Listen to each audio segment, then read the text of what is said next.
I'm going to call the meeting to order today.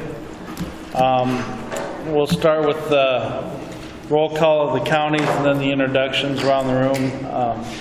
We'll start to my left and go down this table and then we'll go around. Brent Wilhelm, Sac County. Dennis Bush, Cherokee County. Paul Merton, Buena Vista County. Cecil Bloom, Crawford County. Neil Bond, Carroll County. President Schubert, County. Deidre Brown, West Point Street. Lisa Meyer, West Point Street. Sarah, West Point Street. Jeremy Taylor, Woodbury. Kim Wilson, Jackson Recovery Center. Tim France, Arthur, Woodbury County. Nick Owen, Mark at Sanford Center. Louise Galvin, coordinator of the region. Don Benzer, regional CEO. Trisha Sadler, Golden Bear Plains. Lynn Block, Manning Regional Health Personnel. Carrie Jones, Stewart Memorial. Jolie Porter, New Perspectives. Diana Osman, United Services. Pat Larson, Howard Center. Pat Cody, Sewers Regional Assessment Stabilization Center, and Savannah Health Center. Legal Genesis Development. Kim Tucker, Plains Area Mental Health. Melissa Trey, Plains Area Mental Health. Ashley Miller, Plains Area Mental Health. Lisa Mayer, coordinator for the region. Okay, thank you. Next up on the agenda then will be the minutes of the last meeting, which was May 22nd. Those have been sent out, plus we have them in hard copy. Does anybody have any changes they want to make, or otherwise I'd accept the motion to accept the minutes as presented. So moved. Second. Okay. I've got Neil as a motion and Cecil as a second on that one. Okay. All in favor signify by saying aye. Aye. Opposed, nay. That motion carries. The agenda has also been sent out. We do need to make a couple additions to that. We had a couple, I think, late contracts come in after the publishing of this agenda. Is that correct? Yes, we need to add a contract for Cherokee Regional Medical Center and the ARC of Woodbury County. Okay. So do we want to put those down in the 7A area with the rest of the Yeah, at contracts? the end of the contracts, after the sewer. Okay, so we'll do that at ARC and Cherokee Regional Medical Center after the Sioux Rivers joint contract. Any other changes to the agenda we need to make? Is there a motion then to approve the agenda as amended? Second. Thanks, Chris, and thanks, Dennis. All in favor say aye. Aye. Opposed, nay. That motion carries. Okay. Next up, we have a slot for comments from the public. If anybody wishes to discuss something that's not on the agenda, this is your time to do that. Is there anybody that would wish to speak? Okay, thank you. We'll move on to number 6, unfinished business, the monthly financial report. Okay, after the minutes of the package, you've got a copy of the financial report that I prepared, and we had a beginning cash balance as of May 1st for the region of $2,528,524. And as an aggregate with all of the county balances, we started with $3,707,923.94. And with revenues and expenditures, the region ending balance was $2,508,111.41, and the total aggregate ending balance was $3,594,288.06. I have projected ending fund balance for the region of around $2.2 million. It looks like we're going to come in a little bit higher than that. Right now, with the 2.5, we still have June payments to go out as well as accruals. So I'm estimating that we will end with an accrued ending balance somewhere between 2.2 and 2.3 million for the region. So county balances outside of June payments for salaries lot of variance there. So the other thing I wanted to point out with Woodbury County joining our region on July 1st is where the financials are projected right now. It's really hard to know exactly what that ending balance is going to be until the rules are all paid out for the month of July.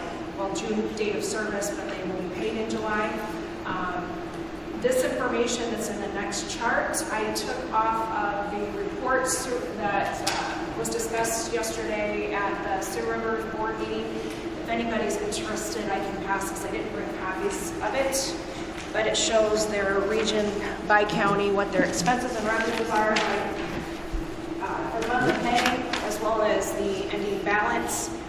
So what you see in this report I'm presenting to you, it shows the fiscal agent, the fund that is sitting within Sioux Rivers, and a breakdown of what each county also has in that fund. I don't know if those are held in the county balances, that I'm not for sure, but this is what each individual county balance is. And so out of that total resource amount, which is all four of those amounts added together, it's 2.9 as of the end of May for an ending balance for the total Sioux Rivers ending balance. And with the June claims and then accruals, we're looking at approximately, I'm thinking Woodbury County, a rough estimate is going to be 1.5 to 1.6 that they will be leaving Sioux Rivers with. And 61% of the total resources, what is in all of those funds at the end of this fiscal year, is returned to Woodbury County. So, you know, I'm feeling pretty confident in that assurance that it's going to be higher than the 1.4, which was the amount that they were hoping to leave Sioux Rivers with. I'm thinking that it's going to be higher than that. And I've also confirmed with Ryan Doctor, who is he's in the auditor's office in Sioux County, and he is managing the fiscal agent fund, and he said that they will be releasing the first check to Woodbury County by the 12th and 15th of July, and then that check, once it goes back to Woodbury, will be forwarded on to us. So, there's going to be a little bit of a difference between what the first quarter payment is supposed to come from Woodbury, which their 25% of their per capita amount is $861,000 for the month of July. And as you recall, in all of our deliberations and discussions in previous months, that amount, they're not going to be able to transfer over $1.8 million on July 1st because the money is not going to be sitting there. They're going to have to wait until they get their taxes paid in September, and then in October they will be able to make up whatever difference that would be, plus make their second quarter payment at that time. So, are you comfortable with those numbers, Jeremy? This is what I had confirmed yesterday with Sioux Rivers and Dennis Butler, and Michelle from the auditor's office, and I discussed this as well last week. So I'm feeling much more comfortable with these than I was even 6 months ago that this is where we're going to be. Jeremy, I have to tell you, I'm feeling comfortable with them also. You are the early veteran. That's good. Any questions about the numbers or? So this, the 61%, basically 1.782 million. Right. Take off the June expenditures and then anything that's accrued in June to be paid in July. So just looking at the track record, that's another 150 for June, and so that's kind of where we get down to that 1.5-ish. Okay.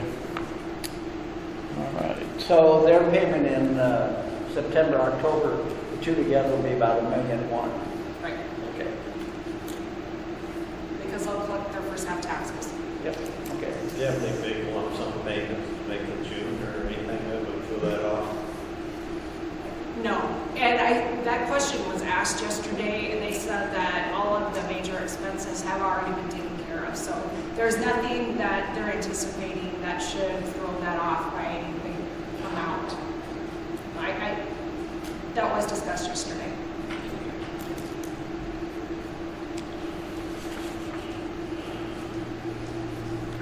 Okay, are there any other questions for Dawn on the financials?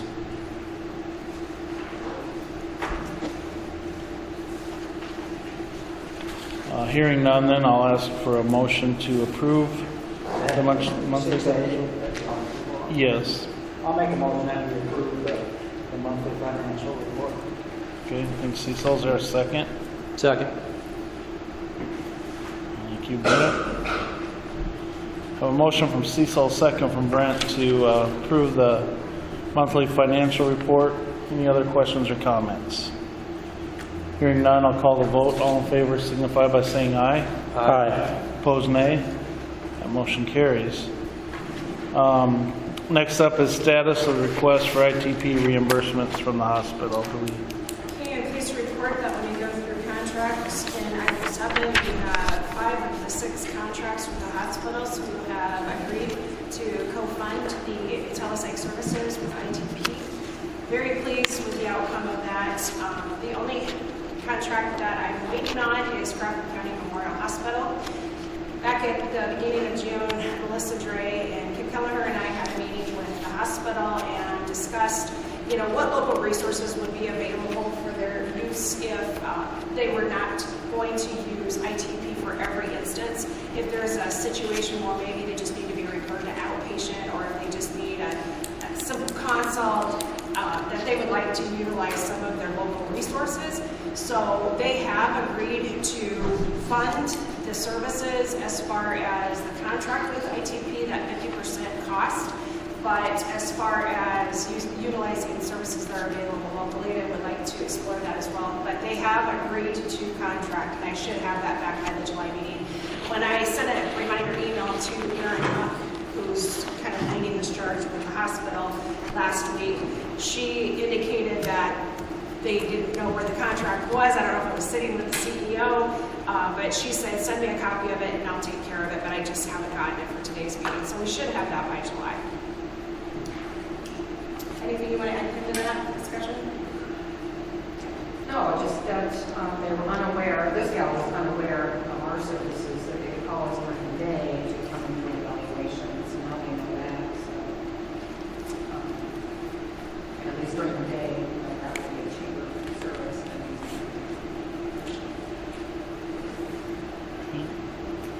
Thank you. The next up will be kind of touched on this a little bit, status of Rolling Hills, Woodbury transition. Anything else you want to add there, Dawn? Or? It's 2 working days away. Yeah, right. I'll say that. And just kind of to keep you apprised of what's transpiring so that you know that we're ready to roll a few days around the corner here. We have CSN to switch over from all the Woodbury clients to Rolling Hills. So Shane and I are working with ISAC to make a smooth transition. Once all of those clients are transitioned over to our system, all of their notices of decision for Woodbury County clients will end at 6:30, and it will generate new funding requests in Rolling Hills. So it's going to give me the ability to look at eligibility for everybody that's receiving funding, and then issue an NOD through our system. I really don't have a lot to add. We're ready to go. Staff are in place. We've had a transition meeting with our advocates. Cindy Leopold and I and Melissa came. We went up to a hospitalization meeting at the beginning of June. Met with all of the local law enforcement was represented at this meeting. We had judges and 3 staff from the county attorney's office, and so we were able to get Cindy out and meet with a lot of the really key players in Woodbury County, and I think we're ready. As far as the transition with Sioux Rivers, I have to give credit. Shane did a really good job yesterday thanking Woodbury County at their board meeting for the time that they have worked together, and commended the staff from Woodbury County, and I think it was just a really good meeting, and everybody's going off in new directions. But yet, at the end of the day, we're still going to be working with Sioux Rivers and Northwest Iowa Care Connections and developing all of these services. So we're ready. Just wanted to make sure you guys all were aware. On January 20th, the state commission was supposed to approve our management plan. Did they have any comments on that? Yes. Surprisingly, no. I was on the board agenda for right after the organizational stuff. The meeting started at 9:30, and as Dennis can witness, because he he serves on the commission. I was only asked one question about eligibility for RCF and that provision that we've already had in our management plan. We just clarified that it's to be eligible for RCF funding, you have to be coming out of a hospital stay for further stabilization. And that was the only question. I was back to my seat by 9:41. So I was really surprised there were not more questions or comments, but That's pretty routine. yeah.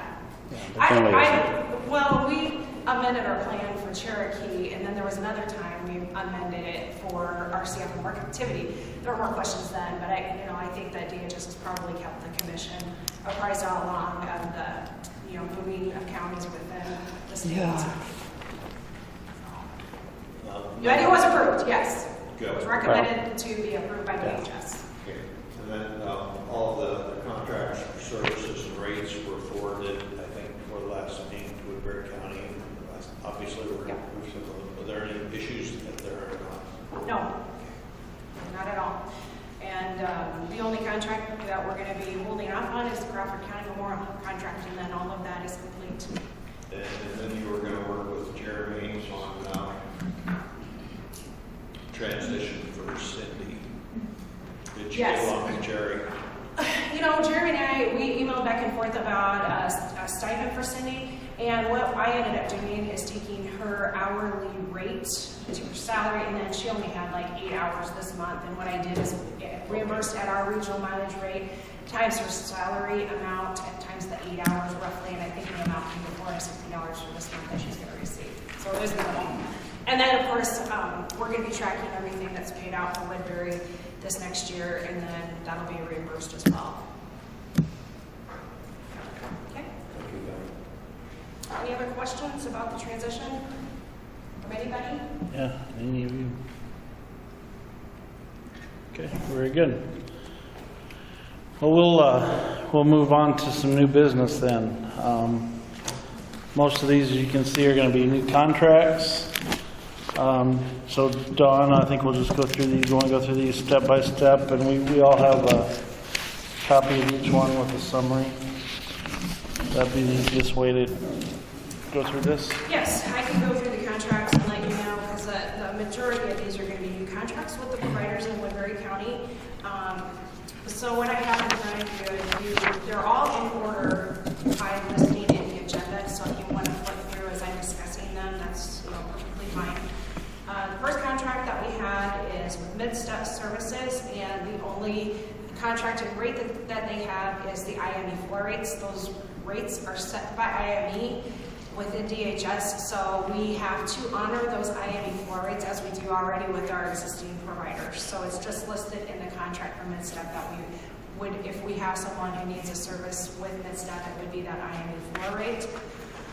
With Wesco, there is no change to the contract. The only change that I added in, and I actually sent the contract to Clay, and then realized later that because we just wanted to guarantee cash flow, and it looks like we have a lot of balance sitting there, but when you start making these high block grant payments in the month of July, it can draw down very quickly until taxes come in. So Clay and I had agreed that we would do quarterly payments like we do in the Plains area, and that we're going to be doing with Steel and Mental Health because those are really high amounts. So I wrote that on there, and Clay did agree to that. So that's the only change, is that the amount for the transition home would be a quarterly payment. Sanford Center is the contract for the school-based services and the outreach program, and it was with the agreed-upon funding of $130,365, and that was also agreed upon to do quarterly payments. And the Goodwill of the Great Plains, they had submitted their IME rates. They also followed up with a request to receive the incentive payments like we do with some of our vocational providers, and so that was added into the contract. The one thing that I did add in there, because we don't do this currently within our region, is that if there's an agency-sponsored organization that is used as a training center, that we will not consider that community integrated employment and reimburse the incentives. And Sean Fick, who I was dealing with on the contract, agreed to that. New Perspectives and IDA Services are the next two contracts, and same as with Goodwill, the IME rates and the incentives going forward. Contract for home care options, we have a few people receiving services with home care options. They were just out at Carroll, and there was no change to the contracted rates. The next two sheets that you have in front of you are it's the ICAP annual premium request and the proxy form to have our liability coverage for the region through ICAP to continue. And that premium for next year was $7,787. And that claim was paid this week because they need that before the 1st of July. So I need you to have that signed. The next contract is with County Social Services for the iStart program.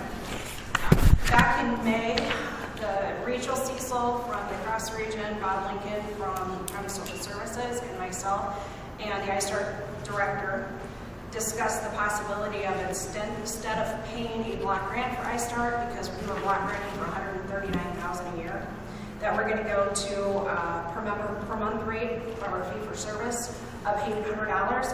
And because we are an existing region who has a caseload, I believe the threshold was 12, that we are going to, as of July 1st, reimburse iStart for that $800 per member per month. For new regions, because Bob Lincoln would like to push this iStart program out statewide for people with behavioral challenges and intellectual disabilities, that if you're a new region joining on, which is why you see that $15,000 amount, those new regions would pay that block granted amount until they get their caseloads built up to where we are now. So it's in there because this is going to be a joint contract with the other regions to fund that program. So everybody, the counties that currently pay for iStart, that will continue with $800 per member per month, but all other counties will be doing a joint contract for that versus us all contracting directly. Before I keep going, do you have any questions? On that one, there's two different, this agreement, so we have two sections of that same contract then? Well, it's just the one page, the 15,000, and that's for initial, or the 15,000 is for the startup of a new coordinator. So that would be for, if we were just signing on, we wouldn't be accessing that $800 fee. Okay, so we'll 15, but that does we'll not. do one or the other. Correct. We're doing the 800. They're just doing Okay. both rates Right. in one kind of. Question, maybe I didn't understand it completely. For the iStar is $15,000 person. Now, what if the person doesn't work very long? The caseload would already be established, so we would just need, they just need to replace the coordinator. You would still have that 800 per member per month. Certainly, if they paid Yeah. money for a short-term employee, it didn't work out. Yeah, that is a good question, and if you would prefer, maybe we should have that clarified in the contract and hold off on We this. should, because I hate to have a person start, all good intentions. And then they have this, and they can turn around and bill us that. Yeah. This one we can hold out for clarification. I know the other two regions have signed it, but that doesn't mean that we cannot request that change for clarification. I'd like to explain why there's such difference in certain things, like we have several people doing supported employment, and therefore from 11:30 is involved with home care options for a day, and it goes up to $23 and then $30 for West Coast. There's quite a difference on day bill. That's one had a rate of $67 depending on what tiers they're in. Correct. And then, that there's, why is there such a difference among providers that they do it different? Depends on the service that they contract for IME with, but the IME and floor rates are the same for all the providers. So it depends on what they're actually providing. Home care doesn't provide as much as many services as Wesco or like Goodwill of the Great Plains, which they have several rates listed in there. What Home Care Options only provides, we only contract for 3 or 4 services with them, maybe 5 at the max. But those are the floor rates. So Quite a difference in some of the rates. there is, Questioning whether the services were that much different or not. any of the providers in the room want to explain the tiers, because that's a little bit, that was all established after case management. Tiers are developed by the needs of the person. So if a person needs more support, they'd be on a higher tier. Let's say we've got 2 different individuals and one takes a lot of support and one doesn't take as much, they would have a low, the one that doesn't take as much, their rate's going to be different. It's going to be the need-based. But if for employment services, the tiers are for how many hours the staff have to spend with that member. And we've got some that get a check 1 time or 2 times a month, and we've got to check that they're with them the entire time, because that's what the business and the member needs. So that's the reason for the tiers, and it's, Those are monitored by the MCOs as well, so Yes. like, we have to get approval for those rates. and they always want us to drop the tiers. Yeah. Yeah, the tiers can change They're throughout the keeping year us as at well. the lowest. Yeah. Question I have is quite a difference. Now, some providers may not choose to use those tiers. They may say this is what the rate that we need to be reimbursed, and they're not using the tiers. This is the first year that we've had tiers as our contracted rate. In the past, they weren't. They were just, this is what you get for this service. Only one contract spells out tiers. Well, the Goodwill's does, yeah. Goodwill does. But like Wesco's, here's what the tiered rates. They just don't, they're not explicit that way in the contract, but these are all tiered rates for our providers. But what you're seeing for Goodwill and all of their tier rates, that's exactly how they were set to be.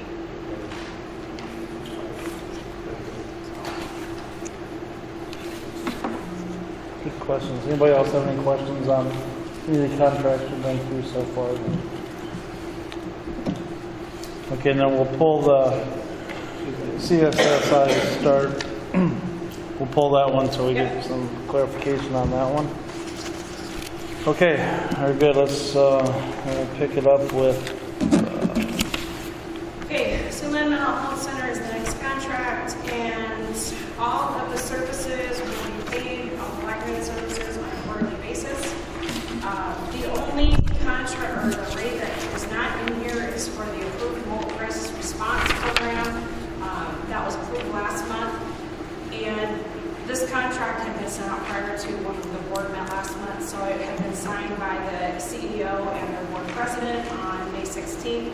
So I reached out to Sheila Martin, and she and I both agreed that we're going to hold off on and either amend this contract at some point when we are ready to start moving forward with mobile crisis in Woodbury County, or we may do a whole separate contract for the service, because now Sioux Rivers is interested in maybe looking at mobile crisis being expanded out of Siouxland Mental Health into Clementsville and possibly Lyon counties. We have a meeting set up as a group to discuss that on Tuesday, and so I think it's appropriate to go ahead and approve the contract, and then we can always either amend to add a mobile crisis amount, or we can do a separate contract for that. It might be something that we do a separate contract that is joint with Sioux Rivers, like we're doing right now for the crisis center.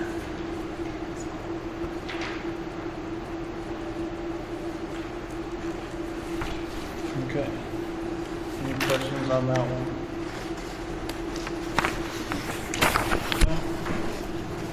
Next contract is Plains Area Mental Health, and there were no changes to the majority of the rates. The only decrease was in consultation and public education by $25,000 again this year. And then we added in school-based services. We added that back in based on the previously approved request for that service. And then also there's an increase, as you recall, for our crisis stabilization unit because of the addition of the crisis response.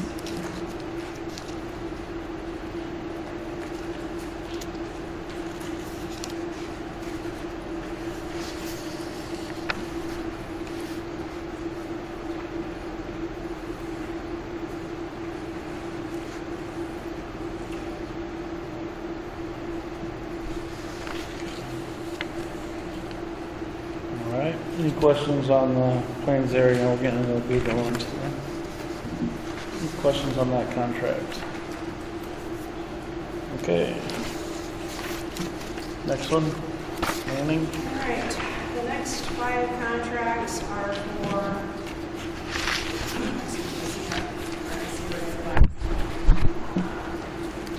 Danny Regional Health Care, Lynn Black is here representing their hospital. She signed the contract and got that back to me at the end of May. Carrie Jones is here for Stewart Memorial Christian.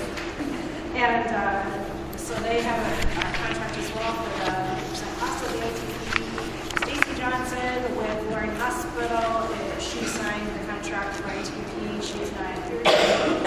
And then, so I have those for you. 4.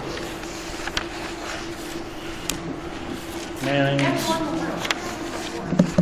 I don't have a copy of War Memorial in my packet, but that doesn't mean it's not in the packet. No, we've got that. We've got the You have it? Okay, horn. so you did make it in my packet. Well, I don't, I've got 4. Is that what you had? Yeah, I got I 4. have it. It's the same contract as the rest of these. And there's no difference in the one contract, okay? Yeah, I have Manning, Stewart, Horn, and Loring. Yeah, I didn't get one of the rest of this a Okay. copy. All right. Yeah, they can have it. Any questions on any of those? For Dawn or the providers? Okay. And then in a separate email just the other day, I just sent you, which I just received this Monday from Shane Walter, Sue Rivers. It's the joint contract for the Assessment Stabilization Center with Siouxland Mental Health. And it was based on our last board meeting. Neil raised a really good question about the terms of the agreement. And then they have since been directed by DHS that we should be paying our dollar amount separately from Sue Rivers directly to Siouxland Mental Health. And so I was very much in agreement with this contract versus the initial one that was sent that said that we were going to pay them, Sue Rivers directly, and then they would send the payment to Siouxland Mental Health, and I think they were pretty happy about that as well. So we will be making monthly payments for the assessment center, $48,750 directly to Siouxland Mental Health Center, and Sue Rivers will be paying $16,250. If there's any insurance or Medicaid reimbursements for the assessment center, any amount over $115,000 in reimbursement will be returned to our regions in a proportional amount, the 75-25% split. Paul had asked the question earlier if that was going to be depending on residency, what county they're from, and since it's a 75-25% investment to Siouxland Mental Health, it should be returned to 75-25, so it should not be by counties. If there's $300,000 that they receive in reimbursements, we'll get 75% of that. They will receive 25% regardless, because Sue Rivers was gracious enough to provide $200,000 in funding, and they probably aren't going to receive that amount of service, but we want to keep the service available to both of our regions. That 48,750 times 12 is 585,000. Was that the same amount as what was in the original contract that Neil questioned? Okay, I didn't remember that amount. So. Yes, it was written in at the bottom of the Siouxland Mental Health Center contract because that was not added to the original, so it was written at the bottom for the 585. Okay.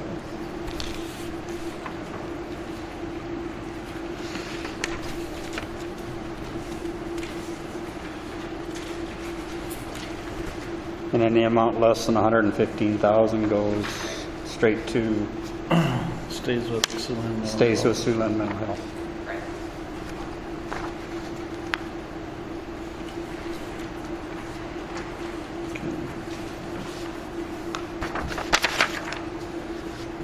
That was a good point last month, Neil, to bring that up, and you a lot more comfortable with it, so we got everything. Very good. Does anybody else have any questions on this contract? Okay. We'll move forward then. Cherokee, the one we need, two we need Cherokee to Regional add. Medical Center, yes, their contract is the same as the other hospitals, but I just wanted to stick to the order that we have them in. It's for the ITP 50% telepsych. And last but not least, the ARC of Woodbury County, Jim and Dick are here to represent the ARC, and we have agreed to fund a maximum based on billing for persons served for the month of July. For December, we're going to reimburse the ARC based on invoices received up to $30,000, and then for next year, from January to June 30th, to cover the summer school program, we will cover up to that $30,000 as well. So we originally agreed to the $60,000 worth of funding for the ARC, so it's just splitting it up into two different payments. Anybody have any questions on that one? Okay. So at this time, then we did pull the R-Start contract out. So is there a motion then to authorize the chair to sign and Rolling Hills to enter into these contractual agreements with these providers? So moved. Thank you. Dennis, is there a second? Thank you, Creston. I have a motion from Dennis and a second from Creston to authorize the chair to sign the contracts with these providers, except for the CSS iStart. Okay. Is that what you, okay. Ready, we just, is that, She said that she could just list all the contracts. Usually I type all the contracts in the motion. so just leave that one Leave out? that one out. I put in the notes under that one that it was agreed to be tabled for clarification. That part. So it's And I'll noted. list them now. It's noted. Okay. Thank you, Louise. Any other questions or comments? Hearing none, I'll call the vote. All in favor signify by saying aye. Aye. Opposed, nay. That motion will carry. Okay. And next up is Jackson Recovery. Kim?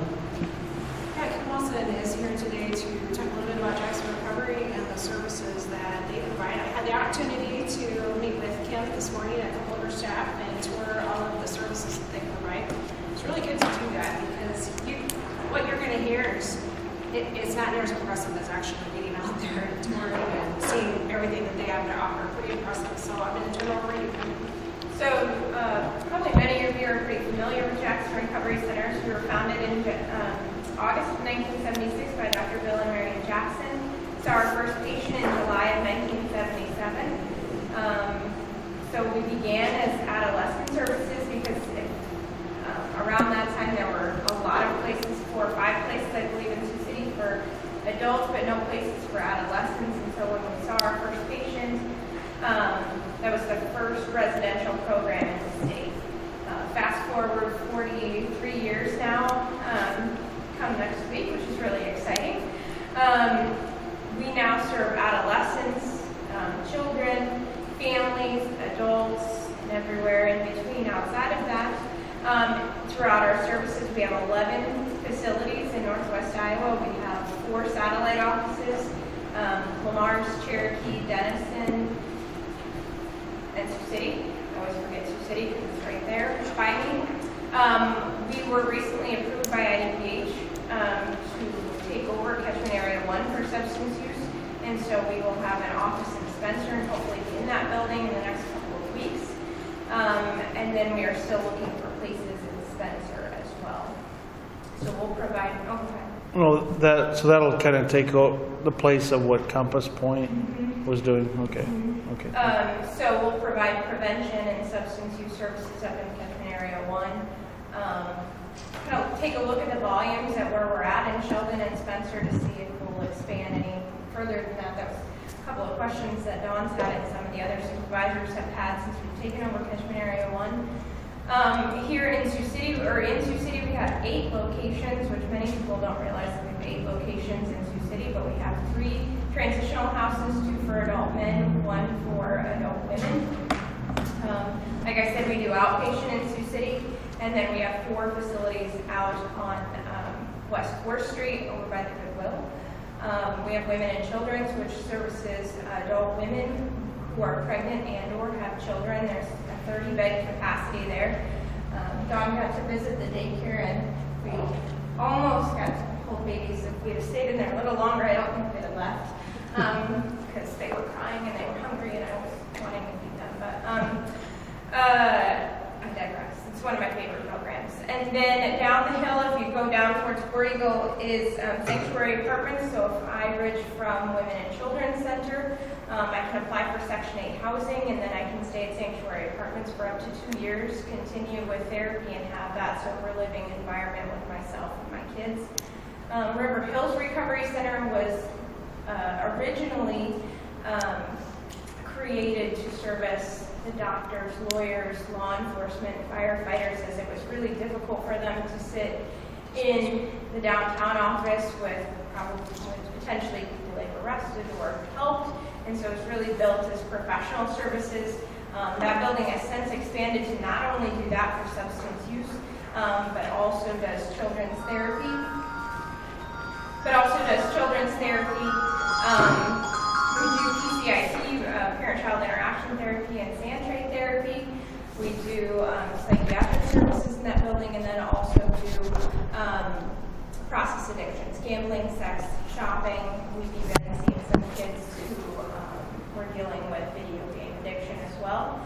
And then our newest building, and I say new, it still feels new to me. We opened in April of 2015. Is a 72-bed facility that was originally built for just strictly the adolescents, but as needs have changed in the community, that building now houses an 18-bed unit for adolescent boys, an 18-bed unit for adolescent girls, an 18-bed for adult men who were up at Cherokee, up at Synergy Center on the MHI campus, and they recently came down in December. And then an 18-bed unit for adult women. They too were at Synergy on the MHI campus, but we moved them about a year and a half ago. So it's a very busy building, and there's also a 12-bed crisis stabilization for adolescents in that building. You're going to potentially go to the adolescent crisis stabilization unit if you're harming yourself or others. We've seen some bullying on both ends there, the bullier and the bullyee. We've seen a lot of trauma with our adolescents, and we've seen some autistic kids as well. It's built as a subacute unit, so the average length of stay there is going to be around 5 to 7 days. That about covers all the services, and obviously in our outpatient services we do adolescents and adults as well. Any questions? And prevention as well. So our prevention team, before we get into catchment area 1, our prevention team probably speaks to around 20,000 people a year. Anywhere from kindergartners and talking to them about not sharing their buddies' prescription meds, and talking to them about healthy relationships, to senior citizens about making sure that they're advocates for themselves, and making sure that they properly throw away their medications that they get from their doctor. Any questions? That's a lot. I would just say, the only thing I'd like to add to that is their crisis stabilization unit for adolescents is going to be, definitely something that's going to assist us in putting a plan together to meet the children's system needs, which has to be done by April 1st of next year. And then, we're definitely, Kim is coming to some of our task force meetings the first Thursday of the month, and definitely want to draw upon our substance use experts that are in the room and get them to the table, especially as we move forward with the Access Center. So we're beginning those discussions, and definitely found today to be very beneficial for the tours. So thank you for that. And I welcome any of you, if you want to come and tour our facilities, you're welcome. Just give me a call. I'll leave some of my cards here, and you can call me, and we can take a tour. Just curious, you have a 70-bed unit that's in 4 parts for adolescents and adult and female. How many people are usually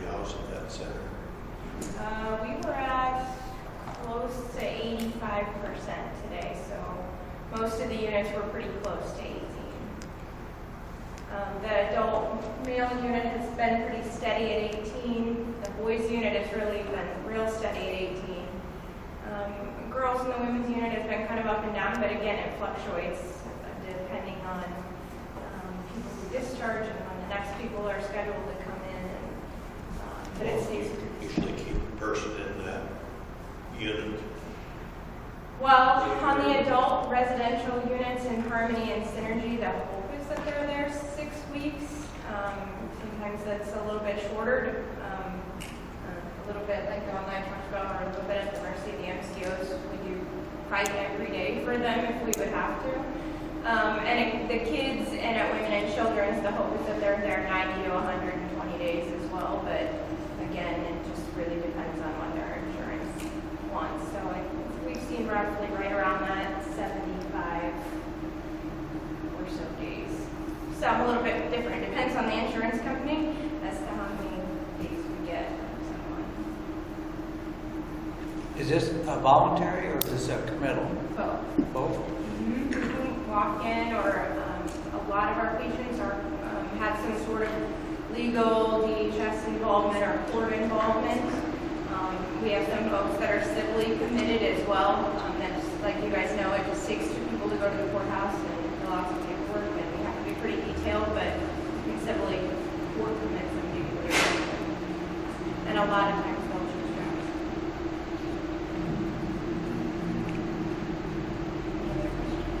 What does your future hold? I mean, is it going to stay Jackson, So yeah, in January, Jackson affiliated with Rosecrans Health Network, which is one of the largest treatment providers in the country, and we affiliated with them. So we're really excited about where that transition is going to take us, and we're kind of in the middle of that transition and rolling out different things. You know, the hope is that with Rosecrans and having a stronger partner, is that we're able to continue the great services that we do, continue to potentially expand our services where we can and help our patients get the best treatment that they can. And it does help us too in the insurance world when it comes to negotiating rates and things like that. You have a bigger partner. Any other questions for Kim? Anybody else? Are you looking at detox? So we provide detox in all of our residential facilities already. For our kids, a lot of times what we'll do with our kids is we'll have them be in that inpatient crisis stabilization detox for a couple of days, and then we can work them into the inpatient program. On the residential units, we just, for the adults, or even at Women and Children's, just kind of a separate room and we just detox them right there. So we do that in the residential units. I don't know that we're at a place yet to have our own detox center. But Jackson, I mean, is working with a group in Sioux City called the Sioux Street Project. The committee that I sit on is starting to move away a little bit from actually building a physical detox center and maybe looking at more of how do we work in the inpatient wings. Catching them in that barrier spot when they leave the hospital, and maybe that there isn't a residential bed open and there's that spot in between, and trying to figure out how do we bridge that gap, and then the gap at the end of treatment, and say you're only in inpatient treatment for 45 days, but there's a 3-month waiting list on housing, there's a month there trying to find them a transitional place. So Hope Street has some promises there on some transitional services, but we'll see. But I know that that's kind of the goal of the street project as it moves forward.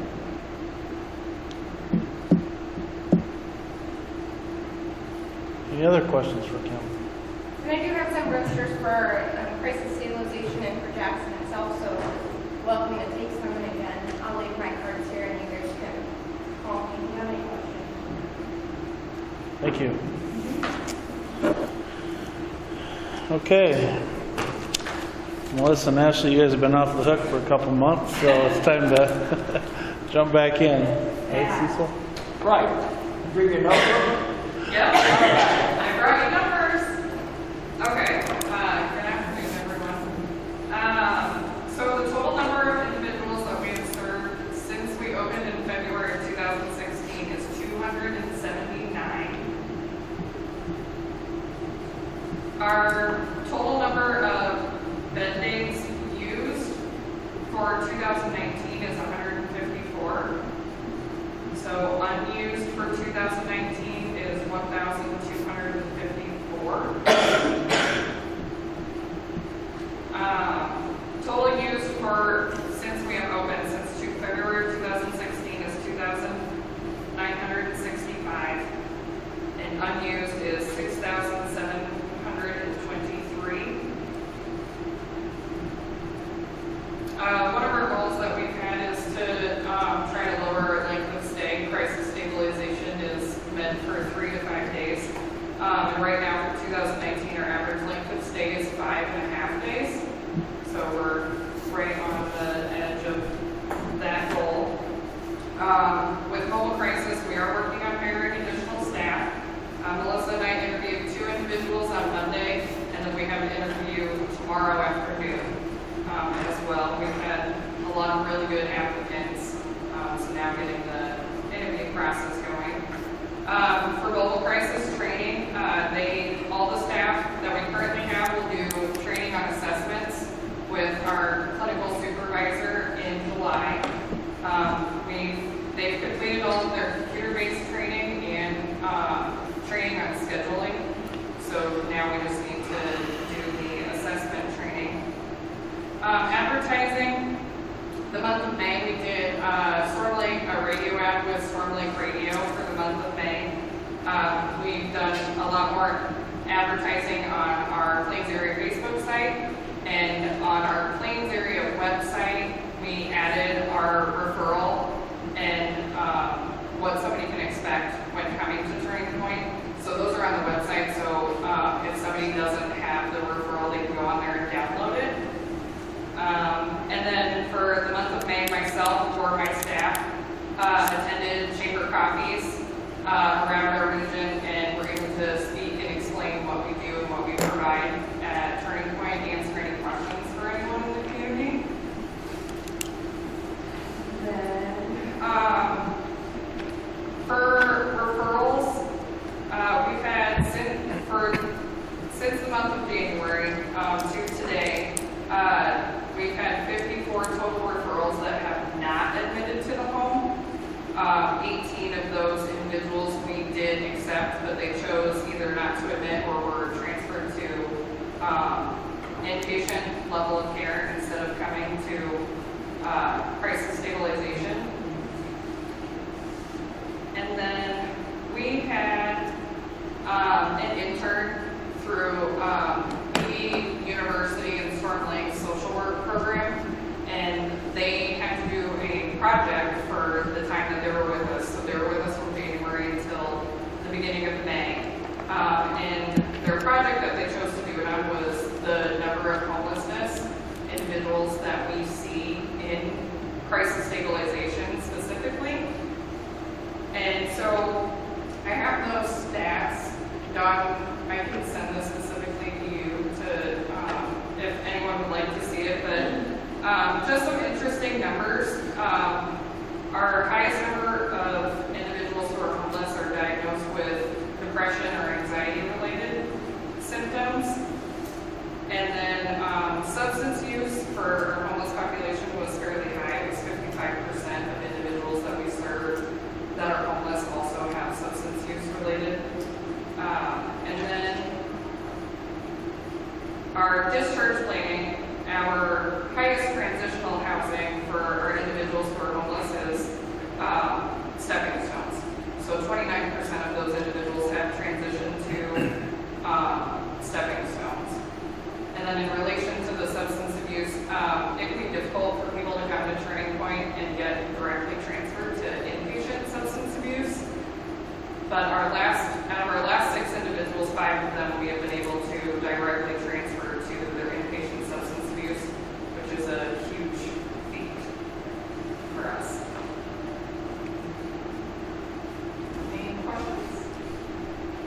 When you counsel your clients, ones that are suffering from anxiety, do you track what they're anxious about? Is there a reoccurring number one problem that many of these people exhibit? Are they, I mean, you read in the news today about, people are anxious about climate change, for instance, or whatever. Do you track the people that you serve on what what's causing their anxiety? I could. I don't have those numbers. I would say that the highest amount of anxiety that we see is financial situation, housing, and family. Those are probably our three most common anxiousness symptoms that we see for people coming in. Okay.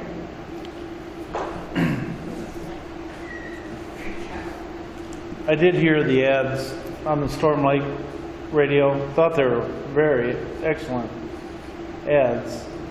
I know Cherokee, Carroll, Denison, do you have a radio station? Is there any plans maybe of expanding those to other radio stations as well? Or, I mean, or continuing that ad campaign or not? I guess that's... Yes. Okay. And we also, we're in a new budget year, so of course we Yep. can start over with marketing. But we will be developing a commercial. I don't know if you've seen commercials out there for regular Plains area. They're just short links, pretty cool, called Whiteboard Animations. So we will be working on that for the crisis home as well. And then once we get the whole crisis figured out, we're going to sort of do a big push with marketing on that. Can I ask a question? You mentioned that you have difficulty finding inpatient beds for substance abuse. What are the barriers for finding the beds? Limited availability and insurance, So they're uninsured typically? or they have Iowa Wellness. So that's usually the time frame. We have kept people longer, past 5 days, especially if we know that they're supposed to discharge on Monday and we can get them transitioned on Thursday. We have gotten approval from the insurance company to keep them until we are capable of transitioning them. Yes, I have with the Department of Public Health, do they play a part in helping those like that have high level health and wellness? I mean, does the substance abuse funds go through there, or am I wrong? I mean, does that help cover any inpatient stays, or? I don't think it's that whole retroactive eligibility when they're uninsured. And And we do waiting for medical, LC or whatever. yeah, and we do medical exemption for individuals. And sometimes it depends on what time of the month that we're doing that. Sometimes it could be 2 weeks, they get approved for their medical exemption, or it could be an entire month. It depends on where it lands in the month when it's reviewed and approved. But 3 out of the 6 individuals that we found inpatient placement for, they did have IV, and we were able to find beds for them.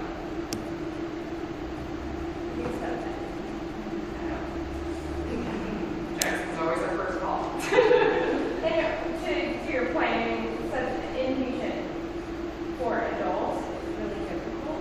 Our list is long, and they're all in various stages of, where they're at with their insurance. You're waiting on paperwork from this place or this place, to get them all together. I would say keep in touch as our residential intake is working to find good efficiencies, and keep in touch with our intake people, because I've experienced, and actually just had this happen a couple weeks ago, is that we were talking about a patient in a meeting, in a community meeting actually, and I said, well, do they have all our papers in a row? And she said, yeah, I have all their papers ready to go. We found this person, we just happened to have an open bed that day, and that person admitted within a couple hours. Yeah. So it can happen if we have the availability, just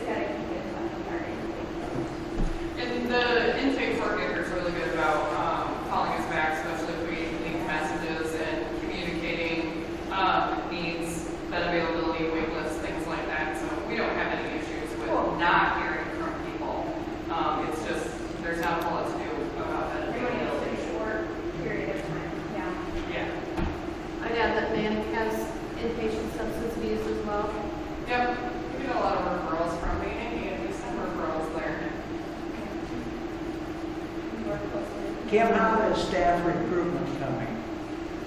I see your ads in the different papers all the time, you're needing this person. I know for a while, Denison, we had openings with our school-based counselor and stuff. Are you having trouble hiring people for the salary you want to pay? Or is it there's just a lack of people that have that type of schooling that want to go into that arena? It depends on the location. So we have opened up an office in Spirit Lake. We actually have 12 applications for therapists for that, they all want that location. If it's Cherokee or Denison, it's extremely difficult. And I think it just depends on the location. And but everybody across the board is struggling with getting licensed therapists. There's just not enough of them out there. They all want to live in the cities, and, you know, we're close to Lamarge, we have a really hard time. We're close to Sioux Falls, and close to Sioux City. But everybody wants Spirit Lake right now, so. Let them do this. Thank you. Any other questions? Thanks, Ashley. Okay, let's go to Stepping Stones. Hello, everyone. So far this year at Stepping Stones, we've done a total of 21 admissions. Since opening almost 3 years ago in August, we've had 74 individuals go through the program. This year, we've done 23 discharges. Bed days for this year are 1,977, and total bed days since opening are 6,077. This fiscal year, I've had 45 referrals. Since opening, I've had 162. I have 6 individuals right now. I have one moving in tomorrow, and they're coming from Turning Point. And then I have 4 people on my waiting list, 2 of which we've already interviewed, and they will be moving in as soon as I get an opening. And the other 2 I'm in the process of interviewing. I did a tally of an average length of stay, and it came out to about 83 days for these individuals. Referral sources continue to be Turning Point, Manning, Recovery Center, St. Anthony's Hospital. They're my highest, that's where I get most of my referrals from. 3 months ago, we hired Jessica Stable as the new assistant manager at Stepping Stones. She jumped right in, and she's been a huge help to me, so I'm very excited to have her. And I think that's any questions? I'll ask it again. Have you ever not had a waiting list? I always have a waiting list, it seems like. And what I think that, it was recently I thought, I might have to go advertise, and then I got bombarded with like 8 referrals, so. And I think we've asked before too, or it's been a while, but return clients. I mean, you see, once they're out, or is that an issue with you or not, or? It's starting to happen more often, but I would say out of 21, there's 3. So, but they come back and they're leaving, they're successful. So, well, So you don't have some that are just cycling over and over? It's, not, no. Okay. We have that, but they come back to the program the second time, and then we don't see them again. I've never had anybody come back 2 or 3 times. With the closing of the reaction center, what are you doing with the job list? We work on that with them. Okay. And try and help them find employment in communities of their choice where they choose to live. It's more difficult to do that, but I just blinded myself by looking outside. I did too. I just passed out the income statement and expenditures revenues for Stepping Stones because we have it in our contract that since we fully fund the program, that if there's any profit, that it would be returned to the region. And Clay and I conversed about this because right now we're sitting with an ending balance as of May of $61,000 in profit. And you're estimating that you're going to end the year with $25,000? Roughly, yes. So We've got 1 more month to go, so we'll get an update on that. But our anticipation right now is around 25,000. So it can either be offset in the payments for next year or return to the region in the form of a check. So you guys need to decide how you would prefer that. We're open either direction, whatever you guys. Okay. And we, okay, so that is on there for action item today. What's the preference of the board? Do you want to just take it off their contract next year, or do you want the paper trail of getting it back and then? I don't see the harm in just taking them off of next year's contract.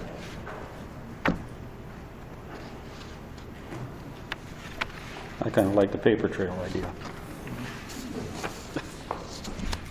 Okay, we'll take a quick, we'll just take a quick poll, and who would like to just have it taken off the contract? It doesn't matter to me one way or the other. Okay. It really doesn't to me either, Paul. Okay. Whatever the majority thinks. Yeah. I just saves writing checks and this and that. Well, the accountability of it, Yes. I'm with Dennis. I'd like to have that paper trail, but is that, you're fine with it either way? Okay. So, is there a motion then to, one way or the other on that? I'll move that any profit be returned in the form of a check to the region. Okay, Second. thank you. Any other questions or comments? Hearing none, I'll call the vote. All in favor signify by saying aye. Aye. Opposed, nay.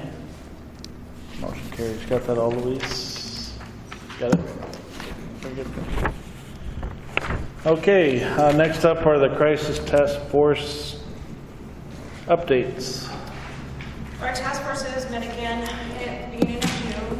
Again, very good representation from our providers, law enforcement, hospitals, all kinds of jurisdictions. So it's been really good to bring those groups together. For mobile crisis, we have both, as you know, both proposals have been approved.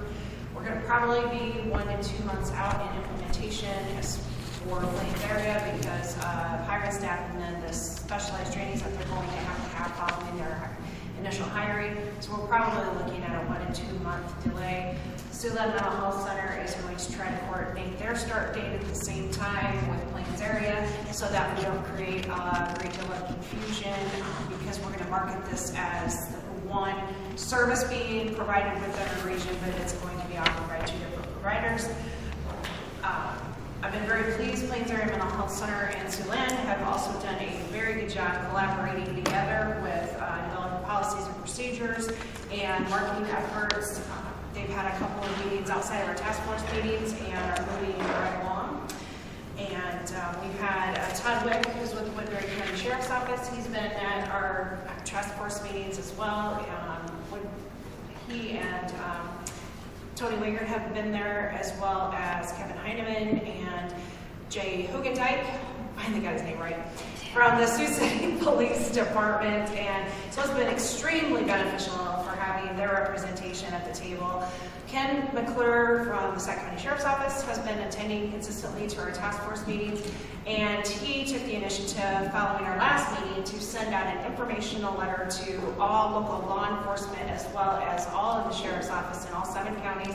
He did not include Woodbury because Woodbury County has been very well represented at the table, but he sent a very good informational, encouraging letter to get more law enforcement at the table, especially as we start mobile crisis response. So I was very pleased for him to take the lead on that. As far as the Access Center Task Force, we're trying to move forward. At our last meeting, we did define what our vision statement is for our task force, or for our Access Center.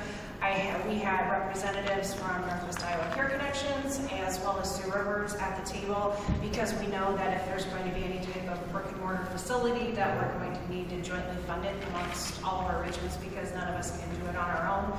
I know Kim Wilson which is not this Kim Wilson, another one, from Northwest Iowa Care Connections. She's more interested for her area in a virtual type access center because she has a lot of services available. She has a hospital right there locally, and so she thinks it makes the most sense for her region to do a virtual model. But I think Shane Walter from Sioux Rivers, as well as myself, we're looking at the possibility of a facility for an access center where law enforcement can bring individuals in crisis and drop them off. They can be assessed and treated and sent to the appropriate level of care. We are meeting with, Shane and I are meeting with Kim and Sheila Martin on Tuesday afternoon. We're going to be talking with them about the crisis as well as the access center and engage interest from both providers, which direction we should take, because at the last access center meeting, Shane had indicated, and he's probably right, the location might be a struggle for some of our counties and some of the other regions, but the access center right there in Sioux City, it's got the make and layout of a perfect access center location, and then we would have to invest in a building. So we're going to explore that as an option, but then because we would get very large with 3 regions collaborating together on an access center, we probably want to look at some type of maybe a satellite type of an access center that could be that outreach for maybe, if I'm going to throw this out there, we kind of thrown Cherokee as the possibility of an access center. So it might look eventually that they would be more of a central location for that satellite access center or virtual model. But as you can tell, we're in the very beginning stages of trying to, move in that direction.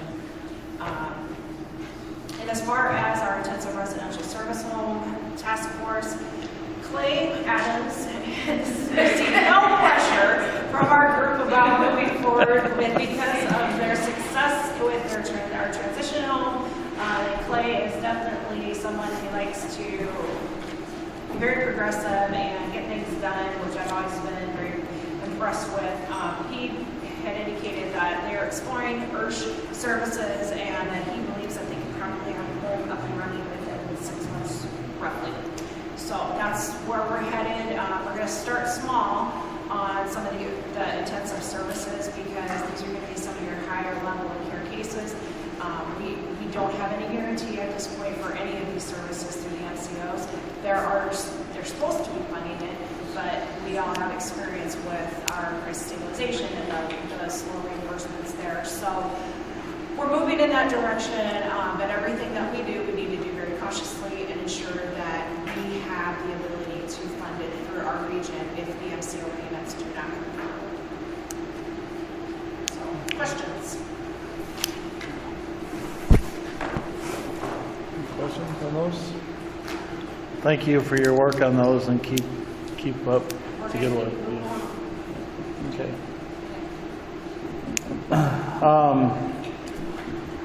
Okay, we'll go ahead and we'll stick with the agenda here. Then I do have a couple questions on something else. Next up is the FY20, the regional office manager salary adjustment. Did you all get the email? I sent an email out to you all a month ago earlier this month because we probably need to address the salary for Linda White, who is taking on all of the responsibilities for the claims processing in Woodbury County, setting up all of the providers within our CSN system through, and also assisting our fiscal agent with getting all of the providers set up within the system. She is going to be doing the tracking of all the Woodbury payments separately from CSN. So essentially with Julie Albright and Andrew Planner's positions being changed and hired for different purposes, she's going to be absorbing the work of those 2 individuals within what she does. So I am recommending, she's currently making $21.01 an hour, and I recommend her hourly rate to increase July 1st to $24.04. That will still put her, she would have a disparity in her current salary between Julie and Cindy, the new employee, so she's still going to be below what we just paid to the Woodbury County staff, but I would like to recommend them on her behalf. Linda will also, she will be retiring at the end. This is the position we talked about that Ann will be taking over at the end of the year. So this is basically for a 6-month period now. And it'll still be below Ann's, what we've already approved for Ann. So we just kind of through all this all the staffing and things, this one just kind of got overlooked, and we need to address this prior to July 1, so I would, I guess ask for approval for that, or however the board would like to go with that. Any questions for Dawn on that?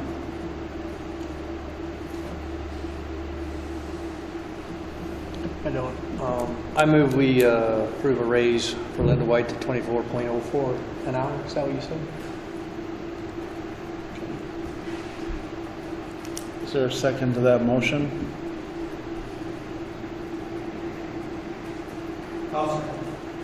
Thank you, Kristen. Any other discussion? Okay, hearing none, I'll call the vote. All in favor signify by saying aye. Aye. Opposed, nay. That motion will carry. Okay, then we have our favorite time of the year, the annual evaluation of our CEO. You have a timetable when that needs to be. To evaluate CEO, so, you guys just, with Jeremy coming on board, I don't know if he needs to be involved, because this would be for my past year, or if it's just gonna be you guys. You need to discuss how that process is gonna work, and whether you wanna continue to use the same form they have in the past, or if you wanna change the process, or just continue as you have. So, that's why I put it on the agenda, because we probably need to get that done, and as well as the rest of the staff evaluations that I need to do. Is there a time when that has to be completed by? It's usually done annually, and I think Okay. the last one we did for me was like the beginning of August last year. Okay. Those are the We didn't meet ones, July. yeah. Those are the ones I usually send out and you guys fill them out and return.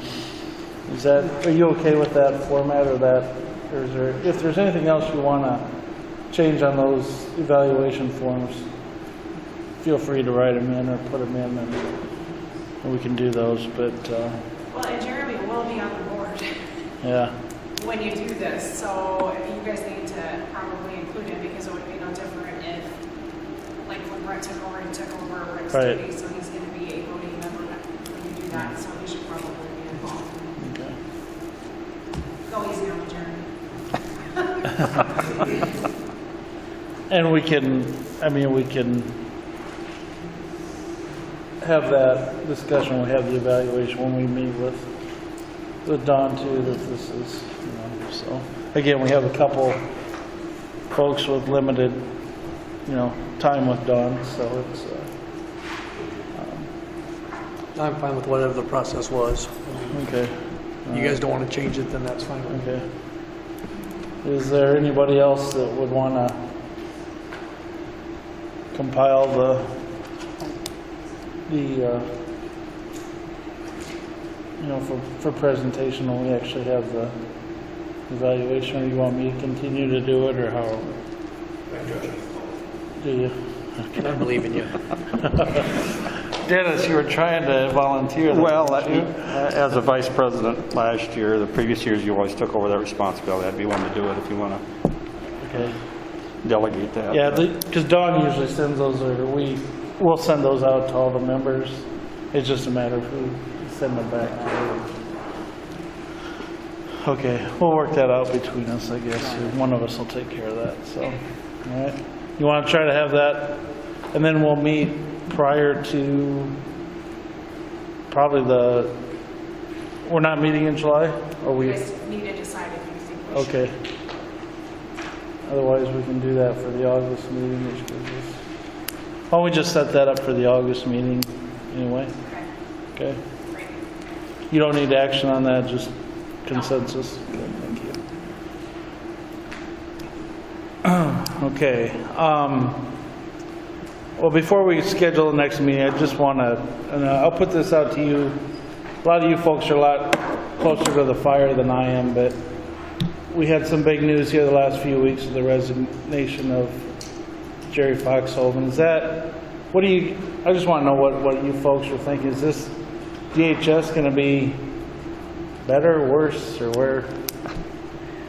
New direction. Yeah. Are we still waiting for that direction? Is that what we're doing? They're going in a new direction, that's all we know. You know, and talking with Dennis, and, you know, they've been trying to move mental health for years under IDEA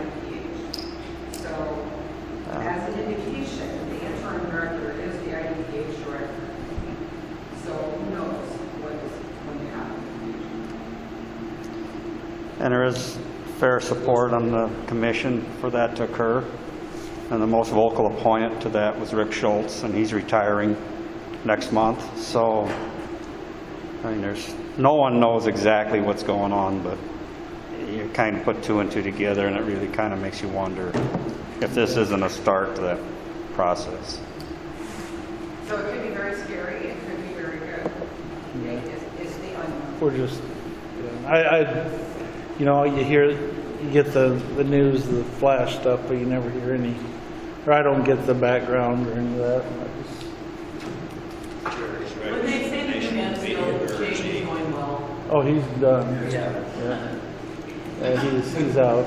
do not believe everything you read about the new MCO change is going really smoothly. No, I think we understand that one. I think we understand that piece. Okay. Yeah. They're still spinning that out. So you're but- putting two different big changes in at one time, Yeah. and no one knows what's going on. Well, it's not just Fox over it, but Rick Schultz. Yeah. Liz Massey. I mean, we've Yeah. got some big people that are leaving DHS with a lot of knowledge. So to me, in that respect, is rather scary. But depending on the change, what that change is, and how quickly. I mean, if they try to do it as quickly as they want those MCOs in, it's going to be a complete disaster. I think the people that are getting screwed are the individuals that we support. They have had a revolving door of case managers since this whole thing started, and now United's leaving in 2 or 3 days, and Iowa Total Care's supposed to pick up a bunch of them, and AmeriGroup. I've heard maybe AmeriGroup thinking of leaving. No. Heard that too. That's not, So John from AmeriGroup the is, people that we serve are really getting hurt, and they are not thinking. America hasn't hired their new case managers yet until, maybe they started this last week, because they didn't know how many they were going to be getting, so they didn't start hiring. And so we have no idea who our contact people are when all this changes happen. we had at the last commission meeting, or last Thursday, John Hickok, who's a representative for AmeriGroup, has regularly attended our meetings, and he had in a public comment section, he gave about a 15-minute spiel. He says, AmeriGroup is definitely not leaving. The rumors that are being circulated about them leaving is by their competitor, or is hoping to attract clients in this changeover. That was his spin on it. He says they have no intention of leaving. They are working to make this transition as smooth as possible. Anyone who had a previous case manager with United and AmeriGroup would happen to hire them. He says we're going to have a database that if they want to stay with that same case manager, contact AmeriGroup. They'll see if that case manager is on staff, and they'll do their best to get the two to have continued service in that way. His spin on this whole changeover is that this will be the smoothest one yet. Not to say that it's not going to be without a lot of bumps, but he says we've learned a lot in the previous MCOs exiting, and both DHS and AmeriGroup are trying their hardest to make this flow smoothly. But he said it's going to be bumpy, but it's going to be better than the last one. But, Oh, thank you. I didn't mean to put you on the spot. no, but that's, it's just- I mean, I just don't get, because it, Well, another issue is United leaving. Okay, so AmeriHealth still owes a lot of people across the state money. That's been a year. So now United is leaving. They owe us $500,000. We are not getting any resolution at the DHS level. So that's a huge frustration. And there's going to be more that close their doors. That's just a fact. We've noticed it used to be where if you turn in a claim, you could be probably guaranteed you get payment within like 14 days. Now we call because we haven't received payment, and they'll say, well, we have 30 days to pay you. And they wait the entire 30 days. So there's agencies that can afford, you're always dependent on them. So mobile crisis all across the state, we still are not getting paid for mobile crisis. And this has been, yes, the crisis moments, but sorry. And, we're at our, where it's going and how to get this resolved. And from Sue and Bell Center, we're in the same boat. We're not collecting from them on a regular basis. So it's been very consistent, and they always want as well. Is this what fun here? No, I like, yeah, I mean, I So guess. I think it's good for you to hear, when you're talking to legislators, I, as a matter of fact, have a meeting with the legislator next week, and I'm going to continue to do so, because it needs to not be this hugely long.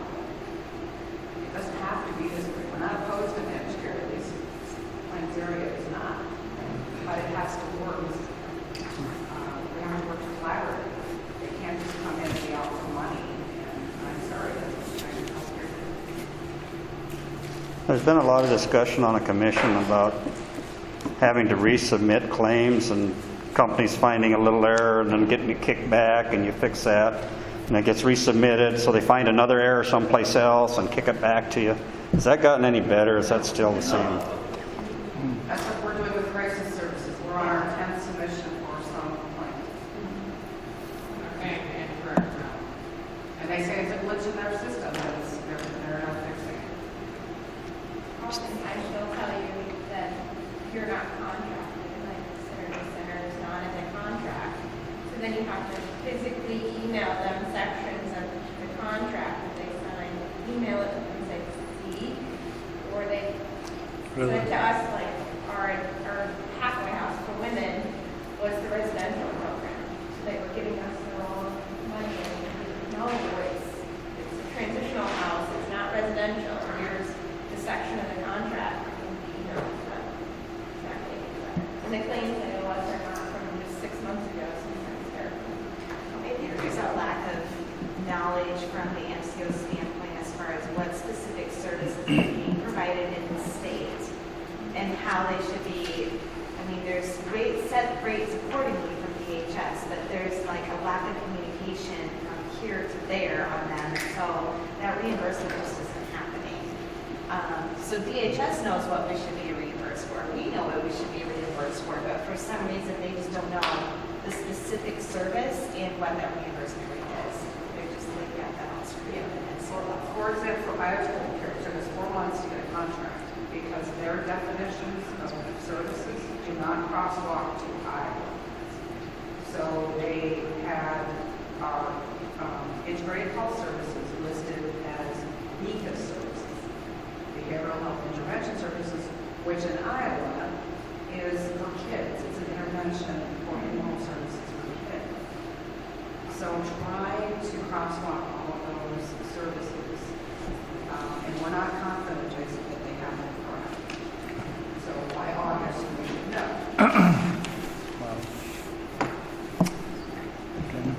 So there you have it. Well, thank you. So, next meeting. Before we Oh, yeah, sure. adjourn, I'd just like to Okay. say, on the brink of the July 1st merger with Woodbury County, for the private seller here representing Woodbury County, Todd, from the Woodbury Commissioner's Office, Jeremy. It has been a long road to get here, but I just want to welcome you all to Rolling Mills, and I'm looking forward to continuing to build partnerships with all of you. So, thank you.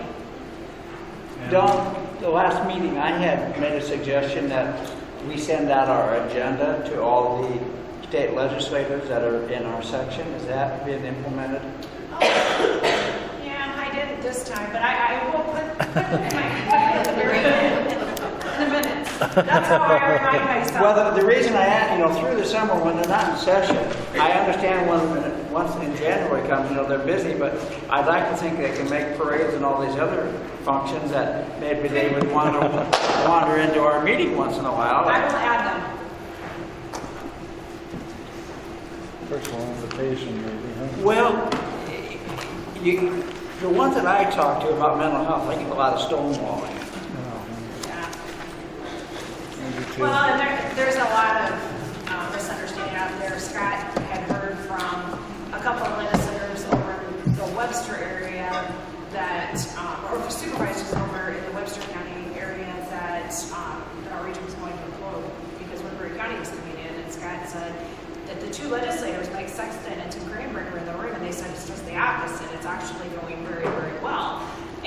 so, you know, I think just a lot of misinformation out there. It would be good if they would at least attend 1 or 2 meetings a year when they're in their off season or off session. I agree. So I will add them all. Well, at least they can't use the excuse that we didn't make them aware of what's going on. Well, and it's on our website, all of the meeting dates, the minutes, the agendas, everything, so. But I'll include that in our distribution. Okay, great, thank you. I think Jeremy wants to. Yeah, if I can just say on behalf of Woodbury County, we're very, very appreciative of you making multiple trips, including us in the information gathering, decision-making process. We're a great collaborative relationship, so thank you for your investment of time and Oh, we won't be strangers next month. I mean, that's just the way. Need fair table. Yeah. Yeah, we need to add another table next month. Yeah. Last person has set the guard date. We'll have an adults and a kids table or something.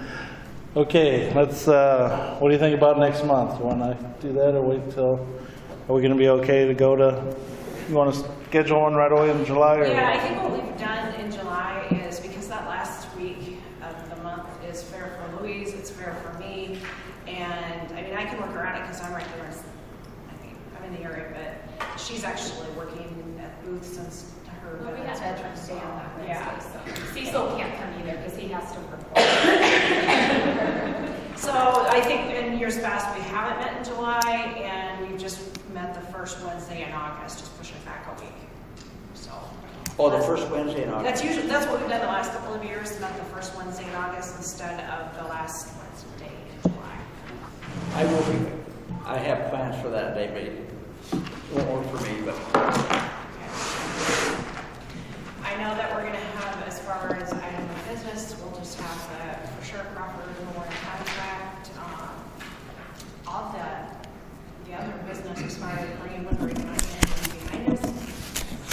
I don't know. Well, we have to do something with that contract though that we're not.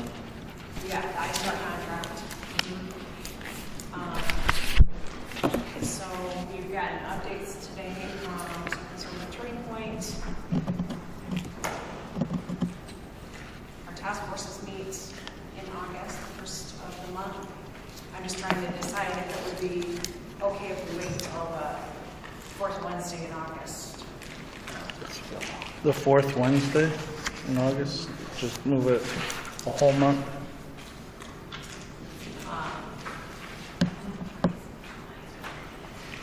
The Crawford contract I'd like to have sooner than the end of August because they utilize the ATP services on average 10 evaluations a month. That puts us at the 28th, which.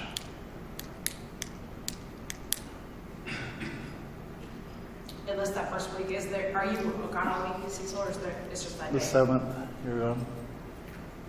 Pardon me? August 7th doesn't work for you? That's the first Wednesday? Yeah. I don't believe so. Okay.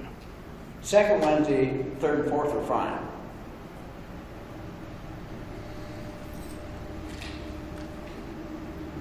Third Wednesday. Unless we do it on. Yeah, the 21st is ISAC. Oh, yeah, that's the ISAC conference. So 7th or 14th, I would, or else 28th. But we can get 2 months in one. If you wanna. 14 works for me. 14th? Should we try the 14th? Does that work for you? Okay. Well, let's tentatively set it for the 14th. Is there a motion for that?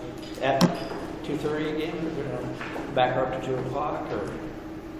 Well, the only thing I don't know is Scott, Scott's not here, but this fourth week is usually what he has a conflict He should with. be able to be here a little earlier. So should we try for 2 o'clock, or do you want to? 8:14 at 2, I'll make that motion. Second. A motion, a second, then set, yeah. Set the next governance board meeting for the 14th of August at 2 o'clock. All in favor, aye? Aye. Aye. Opposed, nay? That motion carries. Anything else? Or also take the motion to adjourn. So moved. Second. Motion and a second to adjourn the meeting. All in favor, say aye. Aye. Opposed, nay. Motion carries. We are adjourned.